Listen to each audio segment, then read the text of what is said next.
Hello everyone, my name is Miss Maren, and I'm your FoodCorps service member for this year. As you can see behind me, it's starting to be fall. As you can see, the leaves are changing colors, and everything is falling to the ground. Start of a new season. When I think of fall, I think of pumpkins, crunchy leaves, and apples.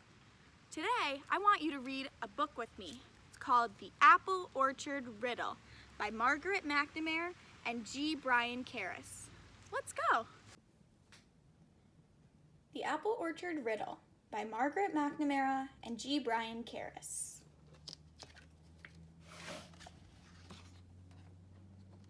The Apple Orchard Riddle. The kids in Mr. Tiffin's class were going on a field trip. "Hurry up, Tara," said Robert. "You'll miss the bus." Tara took a seat by herself next to the window.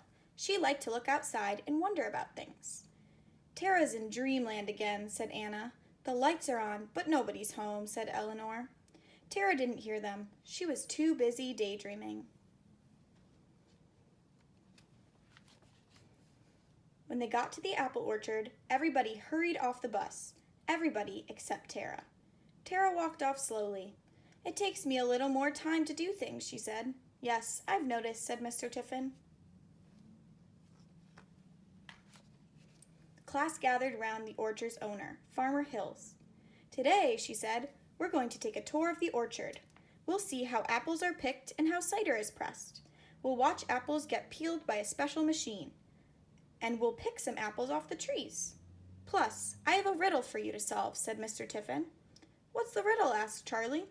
Mr. Tiffin said, "Show me a little red house with no windows and no door, but with a star inside." "That's it," said Jake. "That's the riddle?" "That's the riddle," said Mr. Tiffin. "Your job is to find the answer." "How are we going to have time to figure this out while we also have to learn about apples?" asked Molly. "Are you sure this is fair?" "Yes, I'm sure," said Mr. Tiffin. "I'm not very good at tests," Tara said. "That's lucky, because this is not a test," said Mr. Tiffin. The class walked along a path lined with trees, stretching away as far as they could see. "We grow 20 varieties of apples here," Farmer Hills said. "Who can name some varieties?" Macintosh," said Alex. "Granny Smith," said Jeremy. "Crispin, Fuji, Gala, Red Delicious, Golden Delicious, Macoun." "Thank you, Eleanor," said Mr. Tiffin. "Our varieties ripen at different times, so we pick them from late summer to early fall," said Farmer Hills. "These pointy ladders are what we use to pick the apples off the highest branches." "I'm so tall, I probably wouldn't need a ladder," said Robert. "Probably not," said Farmer Hills. "These branches are so low, we can all reach," said Charlie. "That's right," said Farmer Hills. "Only pick apples off the trees, not off the ground," she added. "To pick an apple, twist the stem till the fruit comes off the branch." She showed the class how to do it, and gave them each a small bag for holding apples. They twisted and picked till their bags were full. Tara didn't pick any apples. Instead, she sat under a tree and looked at the sky. "What was the riddle again?" she asked. "Show me a little red house with no windows and no door, but with a star inside," said Eleanor, who was good at tests. There was an apple on the branch right above Tara's head. Tara twisted it off. "It's red," she said.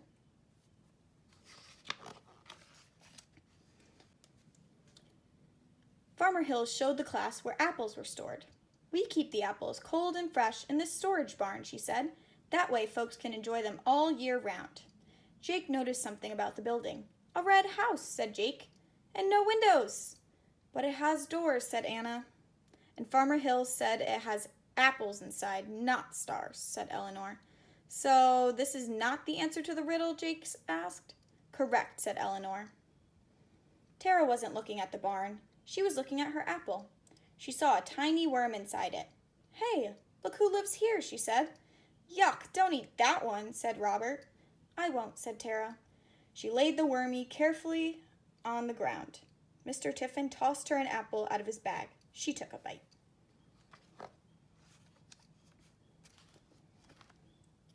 At the cider press, Farmer Hills put on a raincoat and a hat before she got close to the machine. Making cider must be a messy business, said Mr. Tiffin. And noisy, too, said Farmer Hills. The class watched as freshly washed apples traveled up a chute to get chopped into tiny pieces. This is called pulp, said Farmer Hills. Pulp, said Eleanor. Nice word. Next, a farmhand uses a hose to spray the pulp onto canvas sheets. Cool, said Jeremy. Finally, the sheets of pulp were pressed down hard. The juice flows through these sheets into a hose, said Farmer Hills. Then it gets pumped into a big metal tank for one last treatment. And then it's cider? Asked Charlie.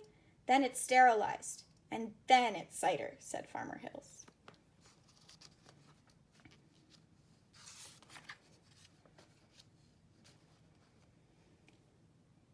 Robert spotted an old tractor as they walked across the farmyard.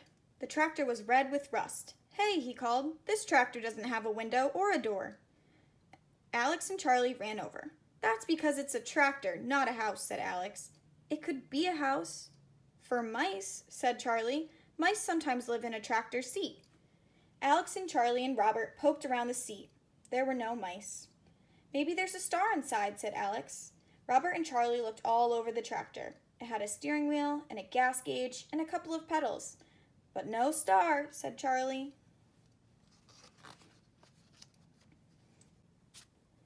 The apple peeler was the next stop.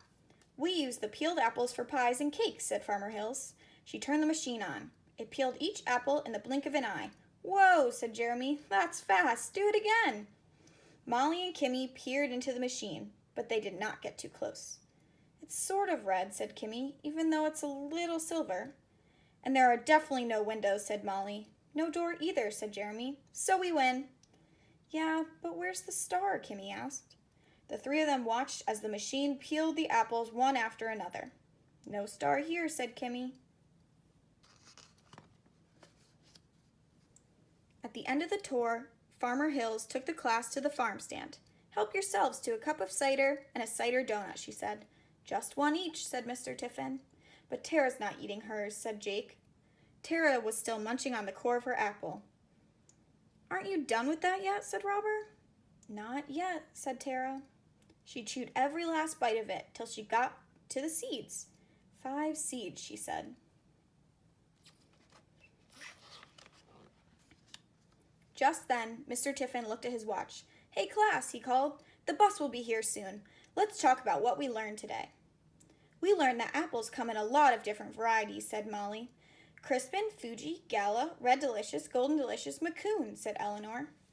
Cider presses make a lot of noise, said Jeremy. Donuts are yummy, said Jake. How about the riddle, said Mr. Tiffin. There doesn't seem to be an answer, said Eleanor. I told you it was no fair, said Molly. Tara walked over to Mr. Tiffin.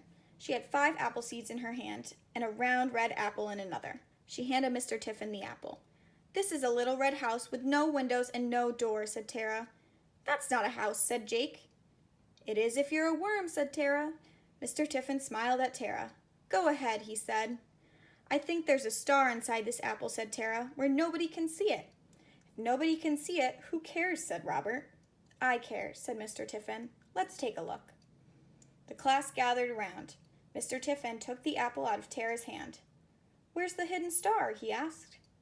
You'll see it if you cut into it this way, right across the middle, said Tara.